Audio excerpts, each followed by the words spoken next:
नमस्कार दोस्तों, स्वागत है आपका आपके अपने YouTube channel UP exam alert पर। दोस्तों, अगर आप मॉक टेस्ट देते होंगे तो आपके नंबर कम आते होंगे और आप परेशान रहते होंगे। परेशान इसलिए भी रहते होंगे कि एग्ज़ाम आपका नज़दीक है और नंबर नहीं बढ़ रहे हैं। ये समस्या हर विद्यार्थी अपने आगे महसूस करता है और इसका निपटान लेके मैं आपके सामने हाज़िर हूँ। आज हम बात करने वाले हैं कि मॉक टेस्ट में नंबर कैसे बढ़ेंगे। देखिए, सबसे पहले आपको ध्यान रखना है कि आपका मॉक टेस्ट जो आप लगा रहे हैं, क्या वो सिलेबस के अनुसार है? अगर हाँ में जवाब आ रहा है तो ठीक है। फ़िलहाल हम अपने वीडियो को आगे बढ़ाते हैं और ये रहा पहली जानकारी आपके सामने। दोस्तों, होता क्या है कि हम मॉक टेस्ट लगाते तो हैं, लेकिन एक अनिश्चित दायरे के साथ। जैसे कि हमने आज टेस्ट लगा दिया, अब हम भूल गए। अब हमने जब हमारा मन हुआ महीने भर बाद, 15 दिन बाद तब लगाया। हमने इस चीज़ का ध्यान नहीं रखा कि हमें हर हफ्ते लगाना था। आपको क्या करना है, वीकली टेस्ट लगाना है। वीकली टेस्ट लगाने के बाद क्या करना है, उसका एनालिसिस करना है। एनालिसिस कैसे करना है? मान लीजिए अगर 2 घंटे का टेस्ट था, ठीक है, अब आपको क्या करना है, उसको एनालाइज करना है 2 से 3 घंटे।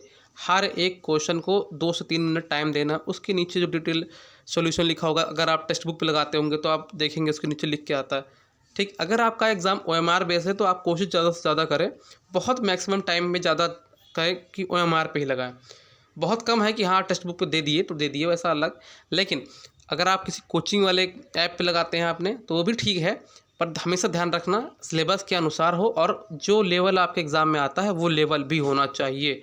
आपको आसान आसान क्वेश्चन करवा देंगे, लेकिन जब एग्ज़ाम में आप जाएंगे तो आपको वो क्वेश्चन नहीं मिलेंगे उस टाइप के, तब दिक्कत। तो उससे भी बच कर रहना और वो भी ध्यान देना है। ठीक, तो एनालिसिस ज़रूर करना है। एनालिसिस कैसे करेंगे, एक कॉपी ले लेंगे और जो क्वेश्चंस गलत हुए हैं उनको, उन टॉपिक्स को लिख लेंगे कि कौन कौन से टॉपिक्स हैं। जैसे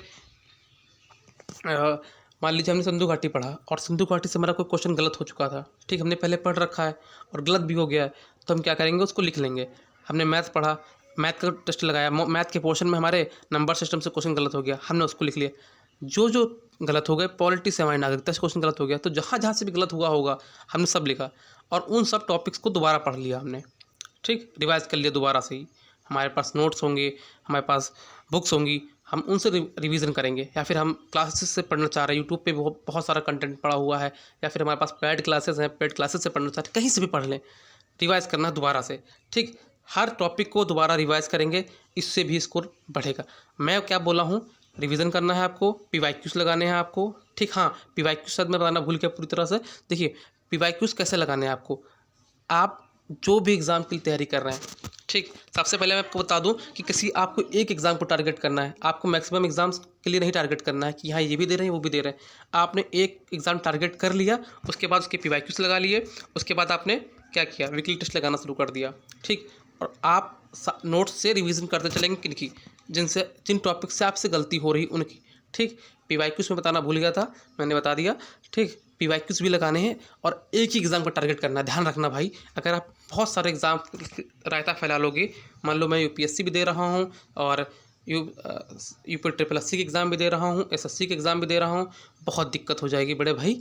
आप समझो इस बात को, क्योंकि सबका सिलेबस चेंज रहता है। हाँ, मैं मानता हूँ कि अगर किसी एक एग्ज़ाम की तैयारी कर रहे हैं, वैकेंसीज नहीं आई, जैसे हम कांस्टेबल ले लें, यूपी पुलिस की वैकेंसीज होती हैं, अब हर साल नहीं आती, लेकिन ठीक है, बाकी चीज़ें सेम रहती हैं। जो वैकेंसीज रेगुलर आती हैं आप उनको टारगेट कर लो, सीजीएल, सीएचएसएल, ठीक, ये सब सेंट्रल लेवल की नौकरियां हैं, ये सब हर साल आती हैं, आप उनको टारगेट कर सकते हैं।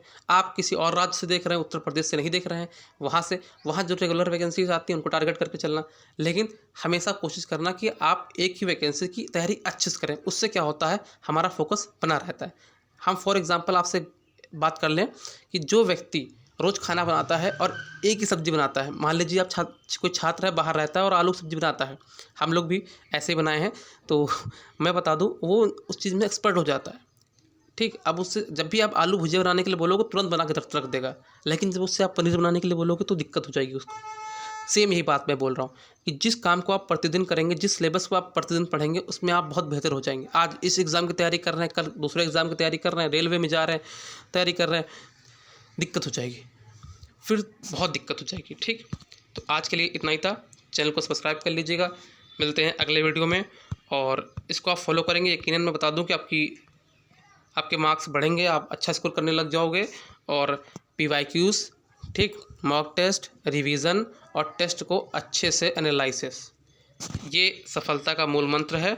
इससे मैंने भी नंबर बढ़ाए थे, मेरे भी टेस्ट में कम नंबर आते थे, कभी कभार बहुत मेहनत करने के बाद भी नहीं आते थे, उसको समझा मैंने और इस रणनीति को मैं आपसे साझा कर रहा हूँ। मिलते हैं अगले वीडियो में, तब तक के लिए धन्यवाद। चैनल को सब्सक्राइब कर लीजिएगा और हाँ, लाइक करना मत भूलना। और कोई भी आपका साथी है जो एग्ज़ाम की तैयारी करता, उसको ज़रूर शेयर करना और कमेंट करना मत भूलना। धन्यवाद।